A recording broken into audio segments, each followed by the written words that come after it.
এক ভাই আমাকে গালি দিল যে তোরা হইলে বাপ মায়ের সবচেয়ে খারাপ সন্তান, বাংলাদেশের সকল পুলিশ হইলে কুলাঙ্গার, এদের জন্মের ঠিক নেই। আমার কথা হইলো যে ভাই, বাংলাদেশে 2,20,000 পুলিশ, আমি মাইনে নিলাম বাংলাদেশে 2 লক্ষ পুলিশ বাপ মায়ের খারাপ সন্তান, কুলাঙ্গার, মূর্খ।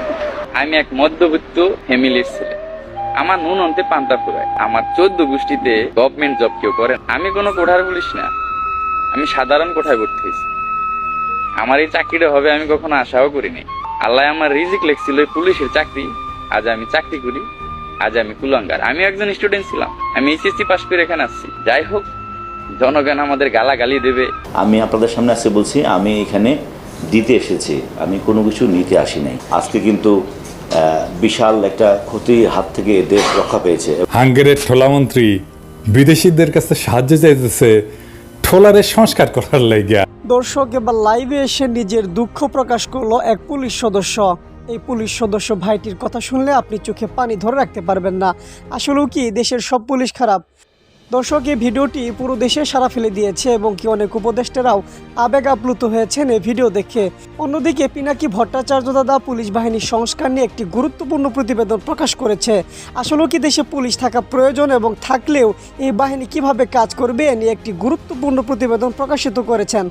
সেটি দেখার আগে চলুন আমরা দেখে আসি এই পুলিশ ভাইটির কথাগুলো শুনে আসি। দর্শক, আজকের এই ভিডিওটি খুবই গুরুত্বপূর্ণ হতে চলেছে, তাই চলুন দেরি না করে ভিডিওটি দেখে আসি।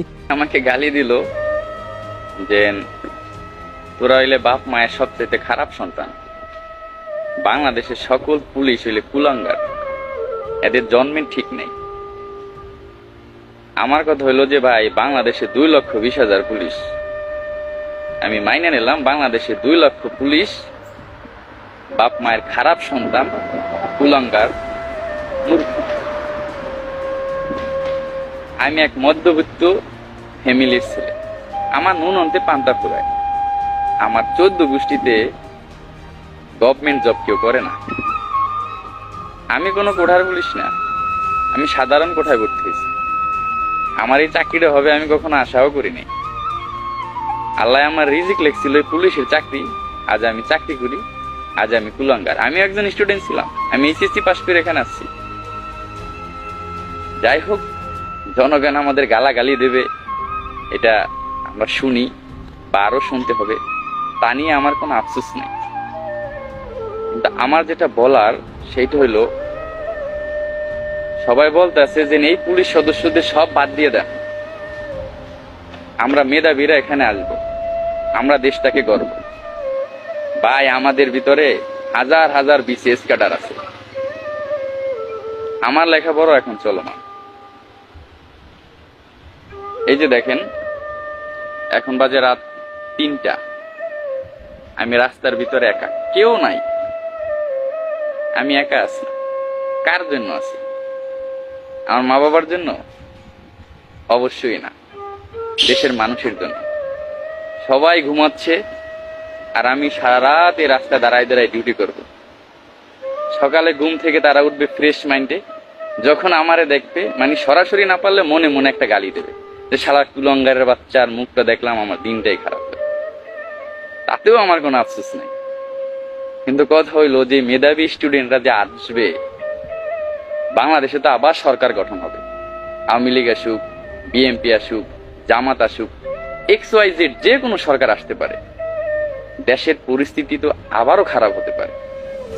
তখন এই যে নূতন করে যে পুলিশ বাহিনী গঠন হবে বা যারা আসতে চাচ্ছেন, ভাই আপনাদের কি গালি দেবে না? কিন্তু আপনারা তো কুলাঙ্গার মায়ের সন্তান না, আপনারা তো আদর্শ মায়ের আদর্শ সন্তান। আপনারা বাংলাদেশ গঠন করার জন্য পুলিশ বাহিনীতে আসতে চাইছিলেন, তো আপনাদের তো তখন গালি দেবে। কেমন লাগবে তখন আপনাদের? সব পুলিশ খারাপ না ভাই, সবাই এক না, সবাইকে এক পালায় মাইপেন। 3,000 পুলিশের নিয়োগ আসলে 18 লক্ষ আবেদন করে। এই 18 লক্ষ ফ্যামিলির যে ছেলে মেয়ে, এরা তো খারাপ সন্তান না, এরা মা বাবার আদর্শ সন্তান। সামনে পুলিশের বড় নিয়োগ আসতেছে, পুলিশের অনেক ভ্যাকেন্সি। এখানে কি ভ্যাকেন্সি খালি থাকবে? অবশ্যই খালি থাকবে না। সবাই পুলিশের চাকরির জন্য আবেদন করবে, সবাই চেষ্টা করবে, যখন চাকরিটা হবে সেও বলবে আলহামদুলিল্লাহ আমি গর্ববোধ করছি আমি একজন বাংলাদেশ পুলিশ বাহিনীর সদস্য হতে পেরেছি। এই কথাটা আমিও বলছিলাম যখন চাকরিটা পাইছিলাম। মা বাবার মুখে হাসি ফুটছিল, আমার মুখেও হাসি ফুটছিল।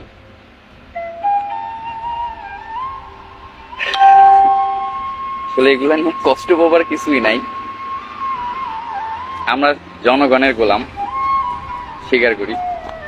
জনগণের সেবা করা আমাদের দায়িত্ব। হয়তোবা জনগণের আমরা ঠিক মতো সেবা দিতে পারতেছি না, এর জন্য হয়তোবা আমাদের এত গালাগালি করে। কিন্তু আমি একটা কথা বলবো সবাই, সেইটা হলো ভাই, আমি খারাপ হতে পারি, আমার মা খারাপ না, আমার বাবা খারাপ না। প্লিজ মা বাবা নিয়ে কখনো গালি দিয়েন না। অনেকে আবার বলবেন যে শালা তুই পোশাক পরে ভিডিও করতেছ কেন? ভাই আমি সিভিল পোশাক পরার সময় পাই না ভাই, সারাক্ষণ এই ডিউটি লাগে থাকে। আমার যখন চাকরি হয়েছিল তখন আমি 2টা শার্ট কিনছিলাম, ওই শার্ট 2টা আমি এখনো পরি, পুরান হয় নাই। আমার চাকরির বয়স 2 বছর, আমি হিসাব করলে 2 বছরে 40 দিন ছুটি পেয়েছি।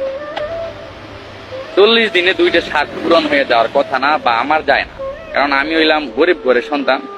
আমার 40 দিনে 2টা শার্ট পূরণ হয় না। আমি ওই শার্ট 2টা আরো 2 বছর পড়তে পারবো ইনশাল্লাহ, ঠিক আছে। কিন্তু এখন এই পোশাক পরে ভিডিওটা করতে বাধ্যই হইলাম। যাই হোক, আমি আর কখনো পোশাক পরে ভিডিও করব না। আর যারা গালাগালিজ করেন তাদের কাছে একটা অনুরোধ থাকবে যে ভাই আমারও মা আছে, বাবা আছে, আমারও বোন আছে, আত্মীয় স্বজন আছে, প্লিজ আমার জন্য আমার ফ্যামিলিটাকে খারাপ ভাববেন না। আমি আমার মা বাবাকে অনেক রেসপেক্ট করি, অনেক সম্মান করি। আমি বাংলাদেশ পুলিশ বাহিনীকে আমি খুব ভালোবাসি, বাংলাদেশের মানুষকেও খুব ভালোবাসি।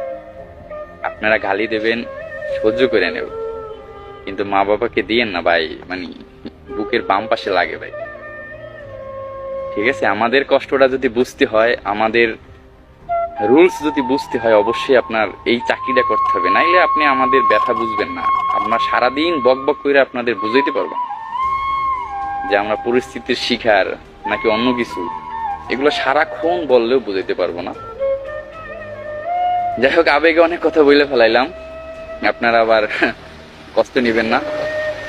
সবার প্রতি ভালোবাসা এবং শুভ। হাঙ্গেরির ঠোলামন্ত্রী বিদেশিদের কাছে সাহায্য চাইতেছে ঠোলারের সংস্কার করার লাগিয়া, মানে ঠোলারে পুলিশ বানাবে। আমার না ইদানিং এ মালটার কথা শুনলে গা চলে। একজন লেফটেন্যান্ট জেনারেল ছিল এই লোক, সিনিয়র মানুষ, খারাপ কিছু কইতে আমার নিজেরও খারাপ লাগে। কিন্তু ভাইজান আমি সিরিয়াসলি কই, কিছু মনে করেন না, আপনি পুলিশের সংকট সংস্কার এইসব নিয়ে কিছুই জানেন না। এটা সবচেয়ে হতাশাজনক। আমি বিনয়ের সঙ্গে বলি আপনাকে, আপনি ঠিক কিভাবে একটা ইনস্টিটিউশনাল প্রবলেম আইডেন্টিফাই করতে হয়, কিভাবে সলভ করতে হয়, এটার যে বেসিক স্কিল তার ধারে কাছেও নাই। আপনি তো ঘোড়ার আগে গাড়ি ধরতে পারেন না, পারেন কি? আপনাকে আগে রুট কজ এটা আইডেন্টিফাই করতে হবে, এইটার আলাদা মেথড আছে, আপনার সেটা ফলো করতে হবে। আজকে আমার ভিডিওটা একটু মন দিয়ে শুনবেন, আপনারই কাজে লাগবে। আপনি মন্ত্রণালয়ের সবাইরে শুনাইবেন। আর প্রফেসর ইউনুসই কইতেছে, স্যার আমি জানি আপনি অত্যন্ত ব্যস্ত, তাও নিতান্ত আপনার জন্যই আমি খাটাখাটনিটা করছি, আপনি একটু শুনবেন মেহরবানি করে, কারণ আপনার এইখানে ডিরেকশন দরকার। একটু কষ্ট করে কিছু সময় আমার জন্য দেবেন।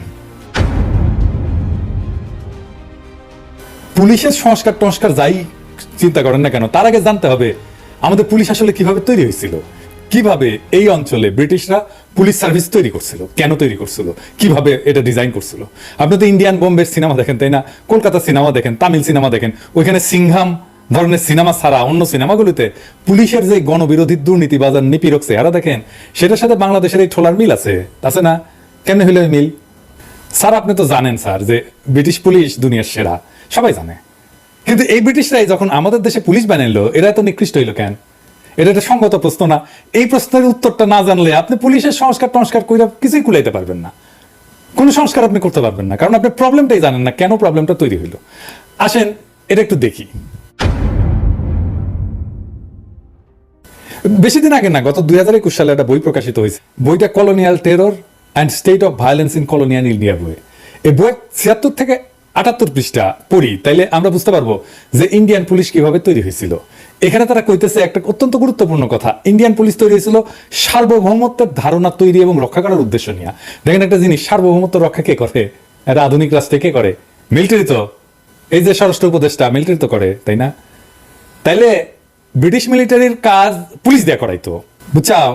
তাহলে যেটা হয় সেটা হইতেছে পুলিশের সামরিকায়ন হয়। এখন অনেকে কইতে পারেন বা ভালোই তো, মিলিটারি তো আরো ভালো জিনিস, শক্তিশালী, মোর ডিসিপ্লিন, অস্ত্রপাতিও ভালো, ধ্বংস ক্ষমতা পুলিশের চাইতে বেশি, সারাক্ষণ লেপ্রাইট করে, পুলিশের চাইতে তো ফিট মিলিটারিরা। অবশ্য ওই যে আজিজ মোটা আজিজ আছে না, ওটা সারা। তো যাই হোক, তো মনেই হইতে পারে যে সামরিক বাহিনীর সদস্য পুলিশের চাইতে সব দিক দিয়ে স্মার্ট। তাইলে পুলিশকে সামরিকায়ন করলে সমস্যা কি? কি সমস্যা? বিশাল সমস্যা। কি বলেন তো, কি সমস্যা? উঠকায় পাচ্ছেন না? আমি কয়ে দিব? আচ্ছা কয়ে দিই, হ্যাঁ, আমাদের ঠোলা মন্ত্রী কয়ে দিই। হ্যাঁ, সেনাবাহিনী কারে ফাইট করে? দেশের শত্রুরে ফাইট করে। সে দেশের শত্রুর সাথে ডিল করে, সেখানে সে হয় শত্রুকে নিশ্চিহ্ন করে দেয়, জয় বাংলা করে দেয়, অথবা নিজে নিশ্চিহ্ন হয়ে যায়। এখানে কোনো আইন নাই, মানে আন্তর্জাতিক আইন আছে, যুদ্ধাপরাধ করতে পারবে না, কিন্তু বোমা ফেলায় যদি শত্রু সেনাদের সাফা করে দেয়, মিলিটারির কোনো অপরাধ নাই, বরং আমরা মেডেল দিয়ে তারা পুরস্কৃত করব। তাই মিলিটারি মাইন্ডসেট একেবারে আলাদা। পুলিশ কার সাথে ডিল করে? সে ডিল করে দেশের নাগরিকের সাথে, দেশের শত্রুর সাথে না। তার দেশের আইন মাইনা, দেশের নাগরিক অধিকারের সীমানা মাইনা ডিল করতে হবে। সে শুধু অপরাধীর সাথে ডিল করে না। পুলিশ মানে কিন্তু শুধু অপরাধীর সাথে ডিল করবে তা না, সে নিরপরাধ মানুষের সাথেও ডিল করে। ধরেন ইমিগ্রেশন পুলিশ, সে কি অপরাধীদের সাথে ডিল করে? করে না। ট্রাফিক পুলিশ, সে কি অপরাধীদের সাথে ডিল করে? হ্যাঁ, যে ট্রাফিক আইন ভাঙে সে হয়তো অন্যায় করে, কিন্তু যারা ট্রাফিক আইন মেনে চলতেছে তার সাথেও তো ডিল করতেছে সে। আবার ধরেন কোনো ক্রাইমই হয়নি, তাও তো পুলিশ লাগে। যেমন কোনো জিনিস হারাইলে পুলিশে ডায়েরি করতে হয়, রাস্তায় দুর্ঘটনা হইলে পুলিশকে ডিল করতে হয়, কেউ যদি হারায় যায় আমরা পুলিশের সাহায্য নেই। ধরেন কেউ রাগ কইরা বাসা থেকে বের হয়ে গেছে, আপনি খুঁজে পাইতেছেন না, এটা তো ক্রিমিনাল অফেন্স না, তাই না? কে ডিল করবে? পুলিশই তো। তো এই পুলিশের মিলিটারি মাইন্ডসেট হলে চলবে? সে যদি মিলিটারির মতো করে সমস্যাকে ডিল করতে চায় তাহলে হবে না তো। আচ্ছা আসেন দেখি তারা আরো কি বলতেছে। তারা বলতেছে ব্রিটিশরা শুধু ইউরোপে সিভিলিয়ান পুলিশ বানায়নি, আর একটা পুলিশের মডেল ছিল তাদের কাছে, আইরিশ মডেল। সেই পুলিশ বাহিনীও তৈরি হয়েছিল, মানে আইরিশ পুলিশ বাহিনী তৈরি হয়েছিল প্যারামিলিটারি মডেলে। তো এই আয়ারল্যান্ডের ইতিহাস জানেন তো, সেই শতাব্দী প্রাচীন স্বাধীনতা সংগ্রামের খবর তো জানেনি, আর বিস্তারিত গেলাম না।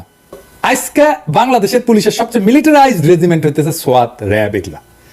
ইংল্যান্ডের পুলিশ কই থাকে? ব্যারাকে থাকে না। আমাদের পুলিশ আর্মির মতো ব্যারাকে থাকে, সমাজ বিচ্ছিন্ন হইয়া, সেই জন্য সমাজের সাথে তাদের কানেকশন হয়ে ওঠে না।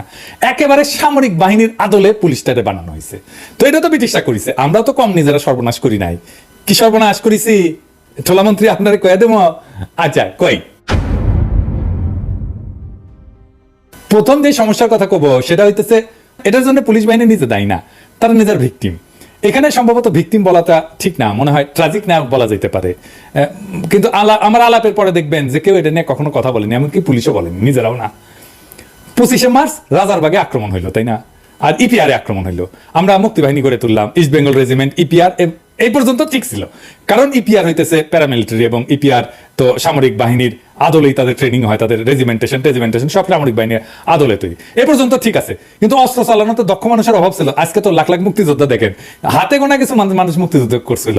তাই আমাদের নবগঠিত মুক্তিযোদ্ধা বাহিনীর একটা বড় অংশ পূরণ করতে হয়েছিল পুলিশ সদস্যদের দিয়া। এর ফলে হইলো এটা কি, তারা যুদ্ধ করলো সামরিক সেনার মতো, তাদেরই অংশ হইয়া, কারণ তারা সামরিক বাহিনীর অংশ হইয়া যুদ্ধ করলো। তারা আগে ছিল প্যারামিলিটারির মতো, আমরা নিজেরা নিজেদের প্রয়োজনে তাদের মিলিটারি বানাই ফেললাম। এই পর্যন্ত অসুবিধা ছিল না যদি আমরা মুক্তিযুদ্ধ করা সব পুলিশ সদস্যদেরকে সেনাবাহিনীতে আত্মীকৃত করতাম। তা করলাম না, আমরা আবার তাদের দিয়ে স্বাধীন দেশের পুলিশ বাহিনী বানাইলাম। আমরা যুদ্ধ করে পরিপূর্ণভাবে সামরিকায়িত পুলিশদের দিয়া পুলিশ বাহিনী শুরু করলাম। এর দায় তো পুলিশের না, এর দায় রাজনৈতিক নেতাদের নির্বুদ্ধিতা। শেখ মুজিবের মতো মাথা মোটা রাজনৈতিক নেতার মাথা থেকে এর চাইতে ভালো বুদ্ধি বেরোবে না। তাই আমি অন্তত এই একটা ক্ষেত্রে পুলিশকে ট্রাজিক নায়ক বলতে চাই। এখানে কি শেষ পুলিশের সর্বনাশ করা? না, শেষ না। এরপরে পাকিস্তান থেকে ফেরত আসলো সামরিক অফিসারদের, পুলিশে পোস্টিং দেওয়া হইলো। এখন আপনারাই বলেন এটা ঠিক হয়েছে? ওই সামরিক সদস্য তো মিলিটারি সব কালচার পুলিশে ঢুকাবে, তাই না? সেভাবে কমান্ড করবে, সে তো অধীনস্থদের মাইন্ডসেট বদলাই দিবে। এমনিতেই নাচনি বুড়ি, তার উপরে ঢাকের বাড়ি, এডিটে সে ঢাকের বাড়ি দেন দুই একটা হয়েছে। এই পাকিস্তান ফেরত সামরিক অফিসার থেকে পরবর্তীতে আইজিপি হয়েছে গেলে। আজ এখানে থামলেও হইতো। তারপরে তৈরি হলো র্যাব, মাখায় ফেললো সবকিছু, সেনা কমান্ডে পুলিশ, আনসার টানসার সবকিছু মিলা কার কে মারে ধুলায় অন্ধকার। আভ্যন্তরীণ আইন শৃঙ্খলার কাজ করলো সেনাবাহিনী দিয়ে। আবার এইভাবে কলোনি মাস্টারদের তৈরি করা পুলিশ বাহিনীকে আরো নিকৃষ্টতর কইরা তুললাম আমরা। কলোনি মাস্টারদের পুলিশের সাথে আজকের এই পুলিশের কি মিল জানেন? আসেন এটা দেখি। প্রফেসর মঈনুদ্দিন খানকে চিনেন? চট্টগ্রামে থাকতেন, ফারাইজি আন্দোলন নিয়ে পিএইচডি করেছিলেন। স্যার বছর 3 আগে মারা গেছেন। আল্লাহ ওনারে বেহেশত নসিব করুক। আমার একবার ওনার সাথে দেখা করে আলাপ করার সুযোগ হয়েছিল, ওনার বাসায় যায়, এই ছবিটা স্মৃতি হয়ে আছে। উনি ব্রিটিশ আমলের ওয়াহাবি ট্রায়ালের কিছু নথি সংগ্রহ করছিলেন। এই যে এটা ওয়াহাবি ট্রায়াল কি, 1857 সালে সিপাহী বিদ্রোহের পর ব্রিটিশরা অসংখ্য মুসলমান আলেমদের বিরুদ্ধে গণবিচার করে জেল, ফাঁসি, দ্বীপান্তর দেয়। আজকাল হাসিনা পুলিশদের আপনি একইভাবে বিরোধীদের দমন করতে দেখবেন। তো মঈনুদ্দিন স্যারের ওই নথিতে ইন্টারেস্টিং কি জিনিস ছিল জানেন? ব্রিটিশ আমলে বিশেষ করে বগুড়া, রাজশাহী, মালদা আর দিনাজপুরে অসংখ্য কৃষক প্রজা আর তরিকায় মোহাম্মদীর ওলামাদের গ্রেপ্তার করে আন্দামানে আর পাঞ্জাবের কারাগারে পাঠানো হয়েছিল। যেসব পুলিশ এবং প্রসিকিউটর যত বেশি সংখ্যক ব্যক্তিকে গ্রেপ্তার করতে পারতো আর মামলা বানাইতে পারতো, ব্রিটিশ সরকার সে সমস্ত পুলিশ সদস্য আর প্রসিকিউটরদের আলাদা পুরস্কার, পদবি দিত, হাসিনা যেমনে দেয়। দেখেছেন না যেগুলো ওই শিবির, জামাত, বিরোধী দলের নেতা কর্মীদের খুন, ক্রসফায়ার করতে যেমন প্রদীপ্ত দ্বীপ, এদেরকে খেতাব দিত, ঠিক একইভাবে। আর যেসব পুলিশ প্রচুর মামলা গ্রেপ্তার আগ্রহী কম ছিল তাদেরকে তিরস্কার করা হইতো। মূলত যত বেশি মামলা তত পুরস্কার আর তত পদবি। এই দেখেন যে কোন লিখে সে 1870 দশকে 3000 রুপি পুরস্কার দেওয়া হয়। এই দেখেন সেই নথি, 204 পৃষ্ঠার 87 নাম্বার নথি। 1870 সালে 3000 রুপি কত ছিল হিসাব করেন তো। দর্শক, আপনারা ভিডিওটি দেখলেন। আসলে দর্শক, এই সরকার পতনের আন্দোলনে পুলিশের যে কার্যক্রমগুলো দেখেছি তা থেকে আমরা মনে মনে বিশ্বাস করে নিয়েছি যে সকল পুলিশ খারাপ, এরা সবাই ঘুষখোর এবং এরা সরকারের পালিত কুকুর। আসলে দর্শক, আমাদের এই ভ্রান্ত ধারণা থেকে বের হয়ে আসতে হবে। দুনিয়াতে ভালো মানুষ আছে বলে দুনিয়াটা আছে এবং সকলকে এক পাল্লায় মাপা ঠিক না। দর্শক, এই পুলিশ ভাইটির কথা আপনাদের ভালো লাগলে ভিডিওটি শেয়ার করে অন্যকে দেখার সুযোগ করে দিবেন। আর পিনাকি দাদা যে কথাটি বললেন, ছাত্রদের দিয়ে একটি বাহিনী তৈরি করা হোক যারা দেশের কল্যাণে কাজ করবে, কোনো রাজনৈতিক দল বা কোনো কারো স্বার্থে কাজ করবে না। দর্শক, ভিডিওটি ভালো লাগলে একটা লাইক করে সাবস্ক্রাইব করে আমাদের সঙ্গেই থাকবেন। আল্লাহ হাফেজ।